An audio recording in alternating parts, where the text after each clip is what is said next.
আচ্ছা, এখন কি ঘটছে বলুন তো?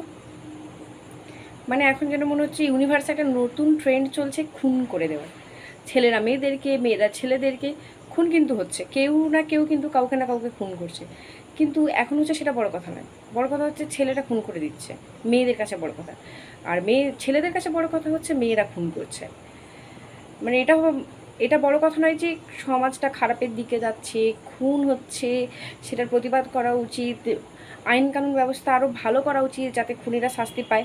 কিন্তু সেটা না, সোশ্যাল মিডিয়া খুললে একটাই কথা দেখতে পাবেন, বন্ধু তোর জন্য সোনমের মতো মেয়ে ঠিক করেছি, সে বলছে তোর জন্য এরকম ছেলে ঠিক করেছি।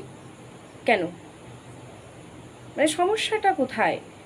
খুন হচ্ছে ভাই, ছেলে করুক মেয়ে করুক, এটাকে খুন হচ্ছে, এটা খারাপ হচ্ছে, সমাজের জেনারেশনগুলো মানে একের পর এক ধ্বংসের পথে যাচ্ছে। কিন্তু আমরা নিজেদের মধ্যে লড়াই করতে ব্যস্ত আছি, ছেলে মেয়েদের লড়াই করছি, ওখানে খুনের শাস্তিও কেউ পাচ্ছে না, কিচ্ছু হচ্ছে না। হ্যাঁ, সোনম তার বরকে খুন করেছে ঠিক আছে, প্রত্যেক দিন কিন্তু এতগুলো করে রেপও হচ্ছে, সেগুলো কিন্তু দেখছে না সোনম খুন করেছে। আরে মেয়েরাও তো রেপ হচ্ছে, আমি কারোর হয়ে বলছি না, কিন্তু হচ্ছে তো ঘটনাগুলো, আমরা সেগুলোর প্রতিবাদ করছি না, আমরা খালি এগুলোই পোস্ট করতে ব্যস্ত।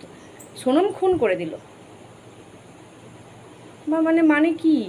তারপর শুধু সোশ্যাল মিডিয়ায় গিয়ে করে খুনের কারণগুলো দেখবেন, নিউজ ফুটে যাবেন, একটা একটা খুন হচ্ছে, একটা একটা খুনের কারণ দেখতে পারবেন, তারপর ভাবেন যে আপনি কোথায় আছেন।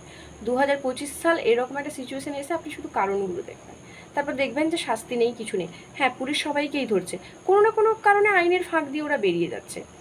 যখন ফার্স্ট পার্সন কোনো শাস্তি পাচ্ছে না, সেকেন্ড পার্সন সেম ভুল করছে, তো ফার্স্ট পার্সন তো বুক ফুলিয়ে ঘুরে বেড়াচ্ছে না, তো সেকেন্ড পার্সনের কী ভয় যে ওর জীবন যৌবন কেটে গেল, ও শাস্তি পেল না, ও বুড়ো হয়ে গেলে ওর তো এমনি কোনো সেলফ স্যাটিসফ্যাকশন থাকবে না, ও শাস্তি পাবে কি পাবে না, পেলেও কিছু যায় আসে, তো আমিও বুড়ো বয়সেই জেল খাটবো, কী আছে, আইনের কাঠগড়ায় তো অন্তত আমার জীবন যৌবনটা সব কেটে যাবে।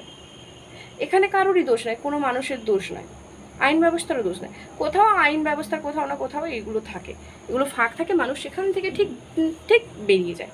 সে রেপ করুক, খুন মানে অন্যভাবে খুন করুক, কোনো কিছুই হোক, অ্যাবিউজ করুক, যাই করুক, ফার্স্ট পার্সনের জন্য যদি শাস্তি না থাকে সেকেন্ড পার্সন করবেই। আমার আশেপাশে যদি কেউ যদি সেলফ স্যাটিসফ্যাকশান পায়, তো আমারও যদি সেখান থেকে ক্রিমিনাল মেন্টালিটি তৈরি হয়, আমি যদি দেখছি যে ও করছে ভুলগুলো, ওর তো কিছু শাস্তি হচ্ছে না, আমারও মন ওটার দিকেই চলে যাবে যে তাহলে আমিও করতে পারি, আমি কেন করব না। মানে আমি বলছি না যে আমি করব, বাট এটা হয় যে আমার পাশের মানুষটা লাভ পাচ্ছে, করছে খারাপ কাজ, তো আমি যদি লাভ পাই কেন করব না। এন্ড অফ দ্য ডে প্রত্যেকে নিজেদের সেলফ স্যাটিসফ্যাকশান দেখে, প্রত্যেকে নিজেদের লাভ দেখে, সেটা আবার এখন খুন করে লাভ দেখছে সবাই। তো মানুষ কেন খুন করবে না, কেন ভুল কাজ করবে না? তুমি দেখো, আমরা আমরা তো বড়দেরকে দেখে শিখি, তো আমরা আশেপাশে জিনিস দেখেই শিখবো না? মানে এটা খুবই অস্বাভাবিক জিনিস একটা সমাজে তৈরি হয়েছে যে আমরা খুন করব, আমরা অ্যাবিউজ করব, আমরা রেপ করব, আর আর সেইখান থেকে শাস্তি পেতে পেতে জীবন। যাই হোক, যেহেতু আমরা এখন 2025 সালে সবাই অনেক অ্যাক্টিভ সোশ্যাল মিডিয়া, তো আমাদের সবাইকে খেয়াল রাখতে হবে, বা আমাদেরকে সবাই একটা ডিসিশনে স্ট্রিক্ট থাকতে হবে যেন সবাই শাস্তি পায়, সব যারাই ভুল করছে যেন প্রত্যেকে শাস্তি পায়। আর যখন দেখবেন শাস্তি পাওয়া শুরু হয়েছে, সবাইকে মানে সমাজ কিন্তু ঠিক হতে শুরু করবে, শাস্তিটাই হচ্ছে এর মূল জিনিস। যারাই ভুল করছে, যেমনই ভুল করছে, যেন সমস্তভাবে মানে সমস্ত রকমভাবে চেষ্টা করবে যাতে শাস্তি পায়। আর প্রত্যেকের ডিসিশন যেন আমাদের এক থাকে যে আমরা জাস্টিস চাই, সে মানুষের শাস্তি চাই, এই নয় যে আজ আমি জাস্টিস চেয়ে কাল আমি কিছু অ্যাবিউজিং পোস্ট করে দিলাম। এগুলো খেয়াল রাখতে হবে। আমাদের পরের জেনারেশান কিন্তু আমাদেরকে দেখেই শিখবে, আর আশা রেখে আমরা ভালো কিছু করতে পারবো। Thank you.